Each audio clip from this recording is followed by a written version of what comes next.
Who wants to be a millionaire?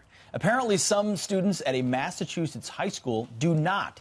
They just had to vote whether they'd keep it as the name of their mascot at the school.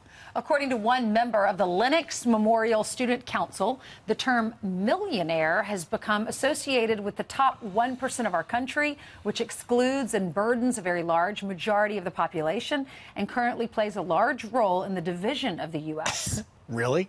Fox's Business Network's Charles Payne is here with his reaction. Charles, what's it? Well, here's the good news, guys. They voted on it, and it won by 51%. Here's the bad news. 37% of the students thought it was a bad idea, and the others aren't necessarily sure. But this goes to a deeper problem, and I don't think enough people understand what's been happening.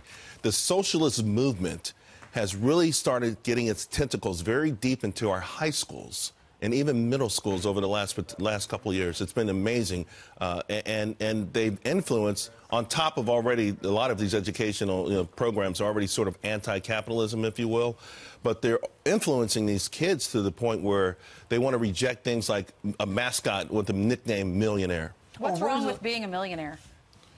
Well, listen, the connotation is that rich equals bad, rich equals evil. I mean, it's just, that's the narrative. Not rich equals hard work. Or success. Right, right. No one sees the toil behind it. Listen, I got to tell you, I watch a movie. If there's 5 guys and 4 of them wearing T-shirts and no one's wearing a certain suit and tie, I know who the bad guy is, right? So it's something in our society where even successful people try to reject the notion of being successful and make it and belittle it. Take the word profit, for example. Like, that's been used recently against me in a couple of different contexts, like, oh, for profit. It's like, since when did profit become evil?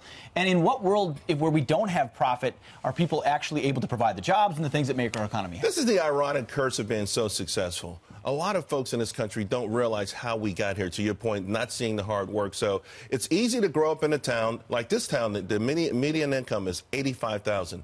That's 40% above the national average. So if you grow up in this town, you always have a nice car, you always live in a nice house. You kind of don't understand how that happened, and you take it for granted. And you can feel bad or poorly about these things. Here's the negative part about it. It hurts us as a nation. Entrepreneurship. I'm going to read you guys a stat. Of entrepreneurs between 20 and 34 years old, they only represent 24% of total entrepreneurship. 10 years ago, it was 34%. Young people were out there and excited about going out there, starting businesses and creating things, tinkering around in a garage, having an idea. It doesn't happen anymore, and that's scary. Bottom line, you worked hard to bring yourself up to the success level that you're at. What is the message that these kids are going to miss with this sort of story?